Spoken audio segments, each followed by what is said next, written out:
Amados hijos de Dios, en contexto una vez más, Dios los bendiga por seguirnos en este programa que es sobre historia del cristianismo o historia de la iglesia. Hemos venido en programas anteriores hablando sobre la temática de la historia de la iglesia, especialmente en el periodo pentecostal, y estábamos en el subperiodo que es el de la iglesia gentil. Sí, señor. Y hablando sobre los viajes de Pablo.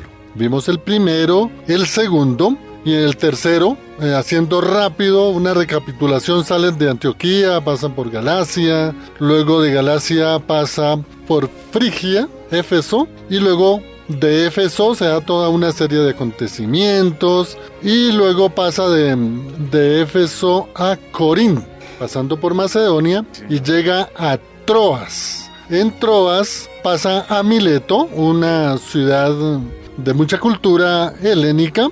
Allí hay muchas lágrimas porque Pablo se despedía de sus amigos, de sus discípulos, y el amor que ellos profesaban por él, eso hacía que las lágrimas cayeran, no tanto por el dolor humano, sino por ese dolor, ese amor espiritual que ellos tenían con este gran líder, Pablo. Y luego pasan de allí, ya de Éfeso, pues pasa a Corinto, Troas, y luego de Troas a Mileto, y pasan de allí a Urielito. Sí, señor. De Mileto pasan por Rodas y Pátara a Tiro. Sí, señor. Sí, que eso fue, lo vimos también, algo de eso vimos en el programa anterior. Y hoy vamos a ya finalizar este tercer viaje misionero del apóstol Pablo con el paso de él por Tiro, pasando también otra vez por Cesarea, sí, y llegando a Jerusalén. Ya ese es el punto final donde ya él, según la profecía de Agabo, recuerda que también comentamos acerca de eso, sí, él va a ser arrestado. Y ahí comienza él el cuarto viaje misionero, que vamos a también abordarlo más adelante, y es en ese periodo que no hay como mucha información en cuanto a eso en las cartas, pero gracias a Dios tenemos el relato en el libro de los Hechos. Sí, ahí lo tenemos desde el capítulo 18 en adelante, que habla de los viajes, y especialmente el tercero está en el capítulo 23, y lo que nos decía Uriel, el cuarto viaje empieza, si no estoy mal, en el capítulo 27 en adelante. Carlitos, ¿cómo podríamos iniciar ese recorrido de ese cuarto viaje?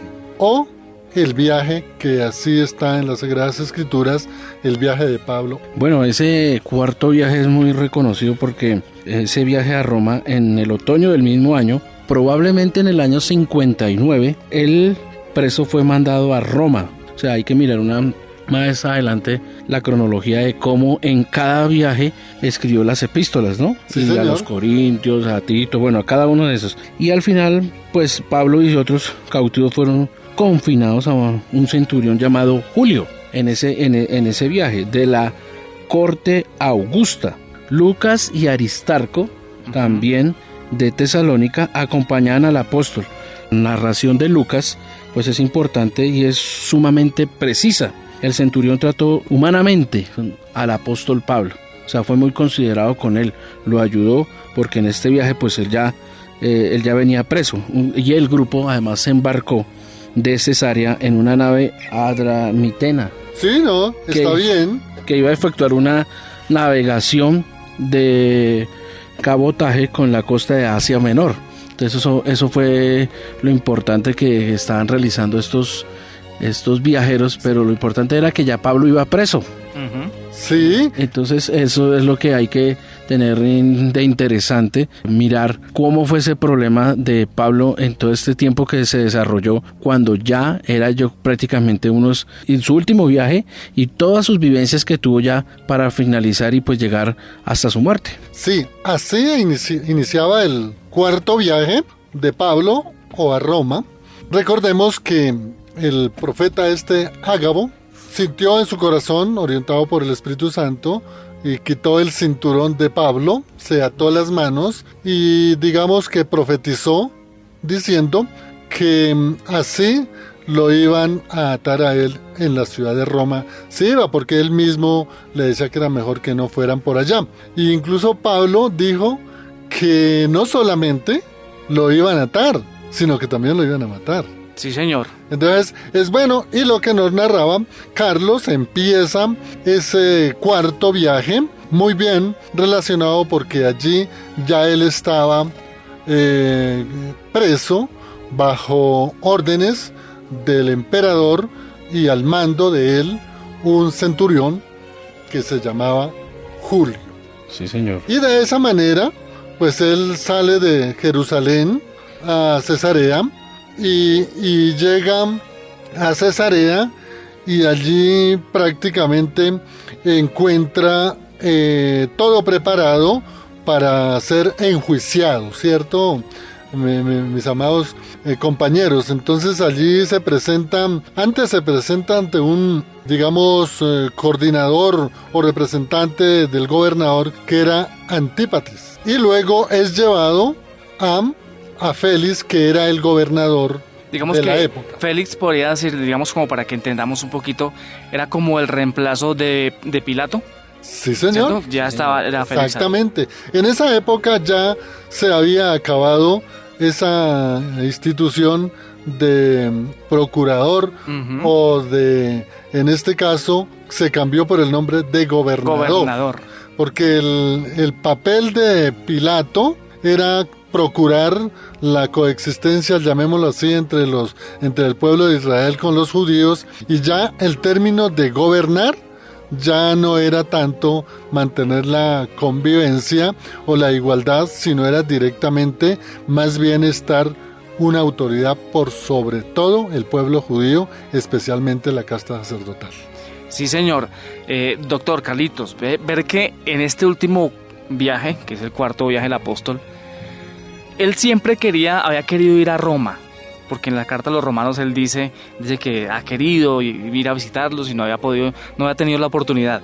Pero en esta ocasión, pues mire que Dios concede ese anhelo de Pablo de ir a Roma, pero de pronto no en las circunstancias que uno como quisiera, ¿no?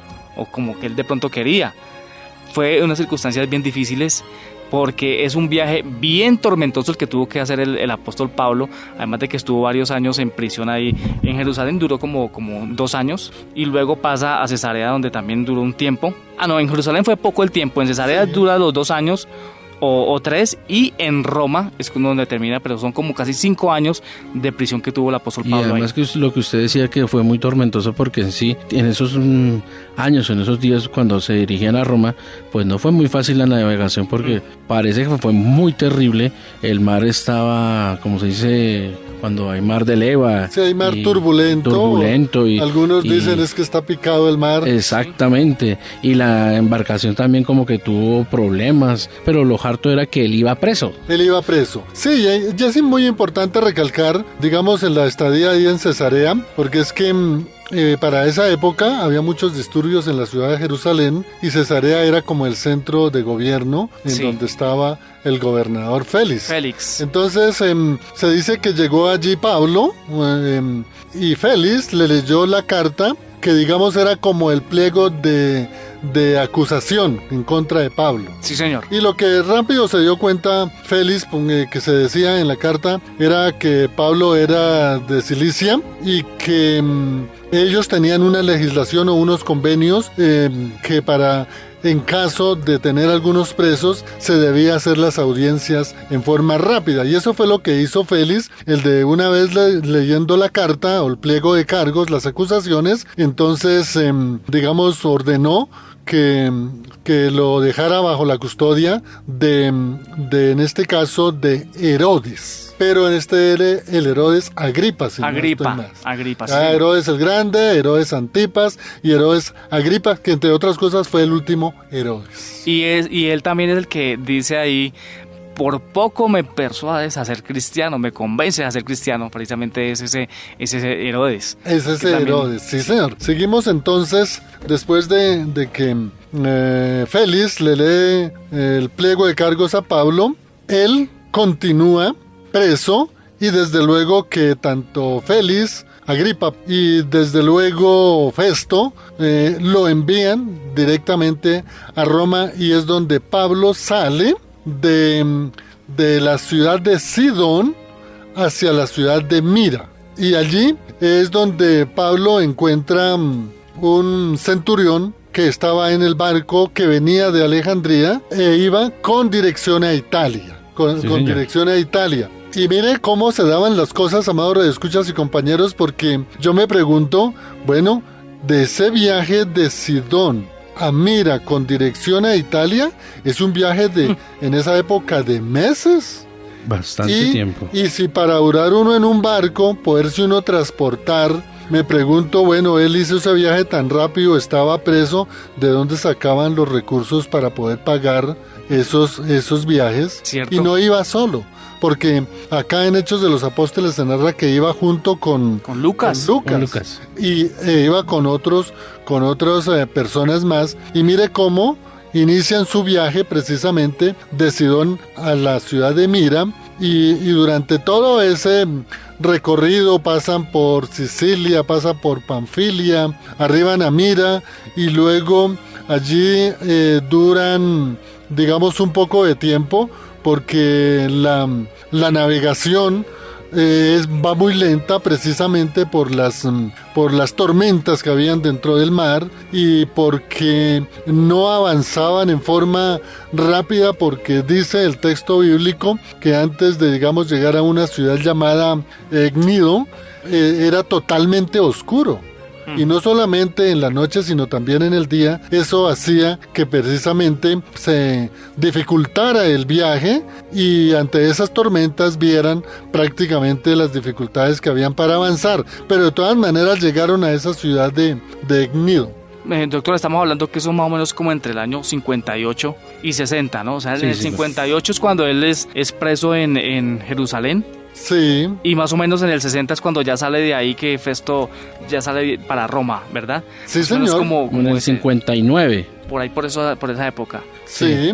En esa época era, y mire que cuando pasan de Gnido a un lugar llamado Buenos Puertos, después de esa tormenta y de esa oscuridad, entonces dice el mismo texto de los Hechos de los Apóstoles en el capítulo 27, versículos 13 y 20, que cuando comenzó a soplar un viento suave del sur, creyeron que podían conseguir lo que querían, así que levantaron anclas y navegaron junto a la costa de Creta, en la isla de Creta.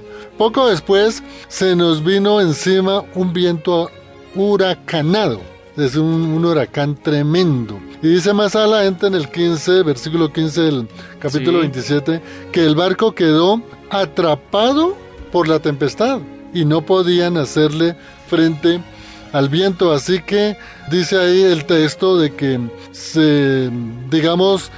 mantuvieron la calma mientras que pasaban en ese entonces esos vientos huracanados, y pasaron por unos sitios que se llamaban los islotes, que esto llegaba junto a la isla de Creta, y después de subir a bordo amarraron con sogas todo el casco del barco para reforzarlo. Es decir, nuevamente las tempestades y nuevamente esos vientos huracanados les impidieron, y lo que ellos hicieron para protegerse fue lanzar las anclas y quedarse prácticamente ahí quieto. Dice en la última parte del versículo 17 del versículo 27, temiendo que fueran a encallar el barco en la arena de una región llamada Sirte, echaron el ancla flotante y dejaron el barco a la deriva. Es que echaron 4 anclas, no fue solo una. Y no frenaba el barco. Además, porque Pablo, en ese susto que todos tenían, mantuvo la calma y subió el ánimo de la tripulación. Además, también de los pasajeros. Un ángel de Dios se le había aparecido y le había asegurado que todos llegarían a tierra sanos y salvos. Esa era la certeza. Esa era la certeza de Pablo. Y lo que decía Juan, ellos dejaron 4 anclas y seguía pues con estas tormentas, y además por miedo a los escollos esperaron que se hiciese de día. Al alba vieron una ensenada con una playa. Habiendo cortado con cables de las anclas, intentaron llegar allí izando la vela de proa para varar la nave en la arena. Pero la proa había quedado encallada en la arena. Sí, señor. O sea, no se podía ya mover. Y la popa se abría ante el empate de las olas. O sea, quedó partida. Se quebró. ¿Sabe cuántos iban ahí en ese barco? 276 personas. Y ninguno... O sea que no era ninguna navecita pequeñita. Ninguno falleció. ninguno. Quedaron heridos. Pablo sí quedó muy herido. Sí. Incluso lo ayudaron los nativos de esa región, lo ayudaron, le hicieron curaciones, pero después ya le rendían tributo a Pablo. Ujú. Sí, y dice el 27 del versículo 18 al 20, dice que al día siguiente, dado que la tempestad seguía arremetiendo con mucha fuerza contra los que iban en la tripulación, dice que al tercer día con sus propias manos, es decir, toda la tripulación, arrojaron al mar todos los aparejos del barco, es decir, prácticamente lo que hicieron fue desocupar el barco para evitar tanto peso y que de pronto se pudiera salvar la nave. Y en el versículo 20 de ese capítulo 27, dice que como pasaron muchos días sin que apareciera el sol ni las estrellas y la tempestad seguía arreciando, entonces dice ahí que por fin toda la esperanza se fue para ser salvos. Doctor Carlitos, Señor.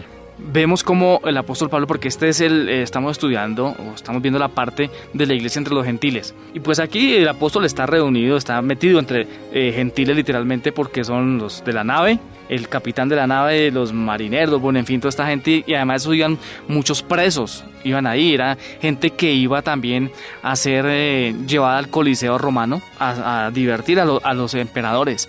Sí. Y el apóstol Pablo nunca perdió, como decir, la calma, nunca perdió el liderazgo y siempre aprovechó cada momento para predicarles el evangelio, porque esa es la misión del apóstol. Qué bonita misión, y mire que no la tiene nada fácil un misionero como Pablo. Así. Y los náufragos, que es importante, habían sido arrojados sobre la isla de Melita, que es la isla de Malta. Sí, Señor. ¿Sí? Además, eso fue a 93 kilómetros de la isla de Sicilia. Entonces, imagínese, sí, de Sicilia. Sí, 100 kilómetros Y de los distancia. isleños testimoniaron de la bondad a los desventurados viajeros. Pero algo curioso es que 3 meses, o sea, después de 3 meses más tarde, el centurión hizo subir a los soldados presos a una nave alejandrina. Ujú. Imagínese cuánto tiempo Pablo estuvo allí. Duraron bastante tiempo, por eso ahí también se creó un buen grupo de creyentes, Ajá. gracias a la predicación de Pablo y a que Dios permitió que llegaran allá y duraran todo ese tiempo. Cierto.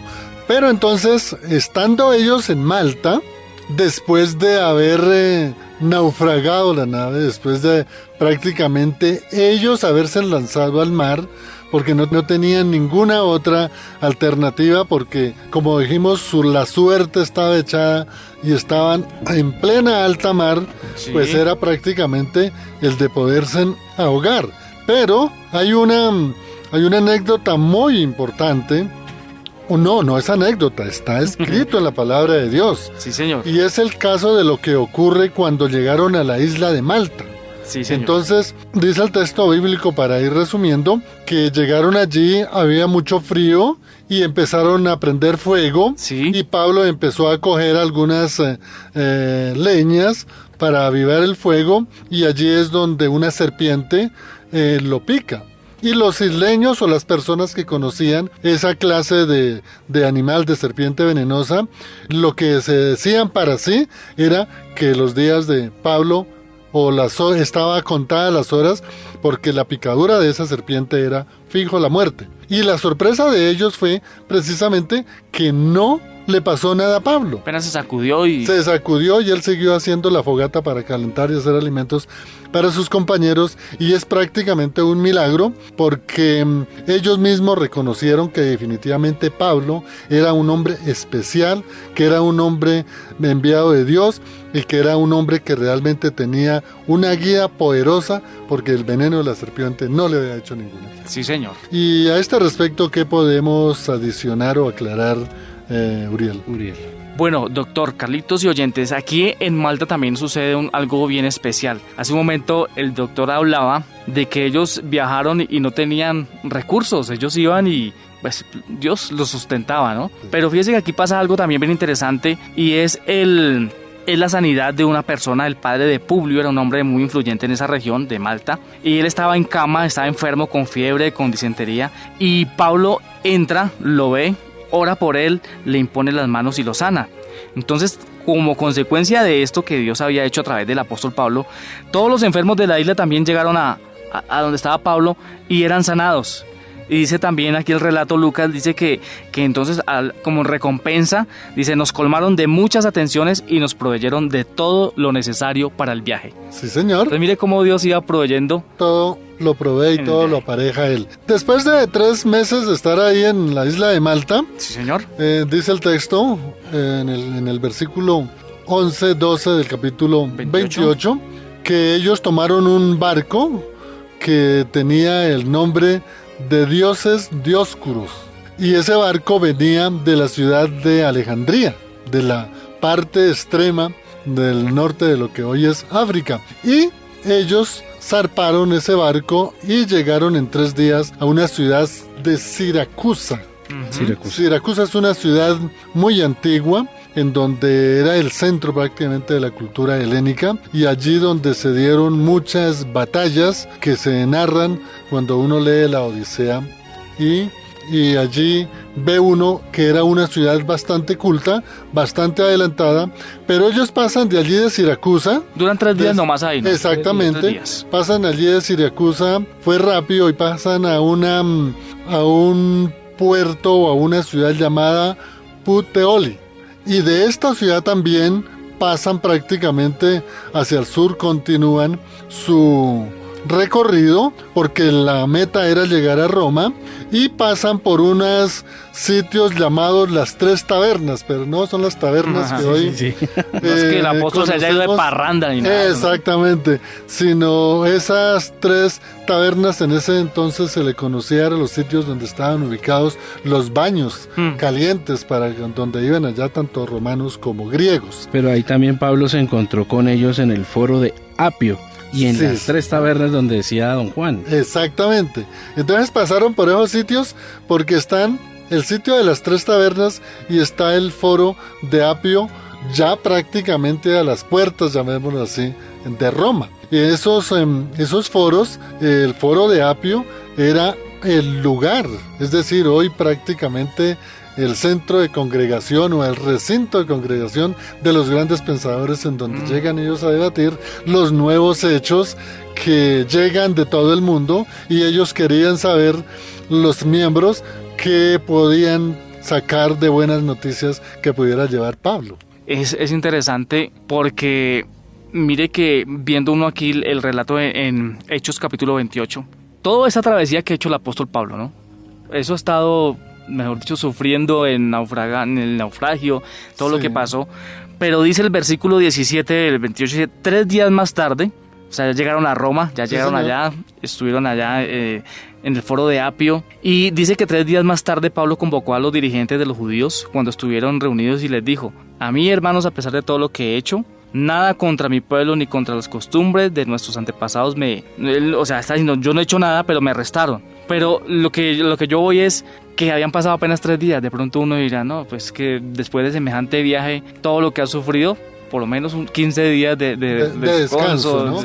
Pablo era un hombre incansable, y eso es lo que hemos resaltado durante todos estos viajes. Por eso nos extendimos en forma puntual, indicar dónde iba él, cómo lo trataban, qué era lo que enseñaba y cómo salía rápido para otras ciudades. Y lo que decía Urielito, claro, ya acá él prácticamente en Roma se cumple ese sueño de él estar en Roma y los hermanos de Roma lo reciben, me imagino yo, esa alegría, ¿cierto, Carlitos? Pues bueno, pero esa alegría también es algo curioso, Juan, porque Sí. es que después de lo que estábamos hablando, que cuando en Roma enviaron a los hermanos a su encuentro Sí, y de todo esto, el centurión entregó los presos al prefecto militar, sí, señor. en el prefecto de la guardia pretoriana. Sí, Pero además también, pues no se sabe a ciencia cierta si Pablo, no se sabe a ciencia cierta quién fue el que entregó a Pablo, porque Pablo sí fue encadenado o amarrado al brazo de otro soldado. Ujú. Ahí Julio. sí, pero no se sabe a quién se entregó. Además, que a él, en las apelaciones a César, implicaban un largo proceso. Después de 2 años, Pablo esperaba aún la decisión del tribunal. Eso era lo que él estaba esperando. A ver, bueno, ¿qué van a hacer o qué va a pasar? Eso fue como en el año 69. sí, señor. Entonces había alegría, pero también estaba como el problema que tenía Pablo, porque a pesar de todo lo que sufrió o conllevó, pues estaba esperando, era un juicio. Estaba esperando un juicio y precisamente en el capítulo 28 de Hechos de los Apóstoles, exactamente en el 16 dice que cuando llegaron a Roma, a Pablo se le permitió tener su domicilio particular. Sí, señor. Es decir, él no lo apresaron en los sitios de reclusión que tenían para los presos, Pudo alquilar sino- una casa. sino que él precisamente se le dio esa oportunidad de un domicilio particular y lo que dice Carlitos, alquiló una casa y la condición era que siempre debía estar custodiado por un soldado romano. Pero eso también es por ciertas cosas, ¿no? Primero, Sí, porque él era inocente. Ellos sabían que él era inocente. Sí. Segundo, porque él tuvo la oportunidad de escaparse y nunca se escapó. Antes tomó el liderazgo de la nave, siendo el Sí, capitán, pues el líder, pero Pablo, como ese buen líder en todo donde iba, él se hacía oír, se hacía notar y con las palabras que él hacía y como ese mensaje de esperanza, ese mensaje Sí. alentador y pues que es el evangelio, se dieron cuenta que era una persona que no era ningún riesgo. sí, y mire que es importante ese testimonio, analicémoslo, de en ese cuarto viaje o el viaje a Roma, en donde él prácticamente sale de Jerusalén, bueno, por Cesarea, pero él estaba convencido que iba a Roma. Sí. Pero tenía él esa convicción que durante todo ese recorrido lo que hizo fue cumplir su misión, que era predicar el evangelio. Y se dieron muchos hechos de liderazgo que para los mismos tripulantes de la embarcación pues era una sorpresa, porque si él le dice al comandante del barco, no viajemos porque va a haber tormentas y podemos hundirnos, No, y pues, él no le hizo caso y se dio. Ujú. Ahora, cuando ya el barco prácticamente estaba hundiéndose, él fue prácticamente el que tomó el liderazgo de decir, desocupemos el barco porque si no lo hacemos el barco se nos hunde. Porque Y como bueno, siempre la gente pensando en salvar sus cositas, ¿no? Dice, Exactamente. no, que se pierda eso, y que pero se la pierda vida, ¿no? todo. Entonces mire ese liderazgo de Pablo luego en la isla de Malta, mire todo lo que hace, recoge leña, prende el fuego para hacer alimentos, para calentar a la gente, y pasa por ciudades como fue el caso de Siracusa, por el foro de Apio, y pasa por sitios donde él siempre estaba enseñando, y llega a Roma y lo primero es, bueno, se lo entregan a la guardia pretoriana,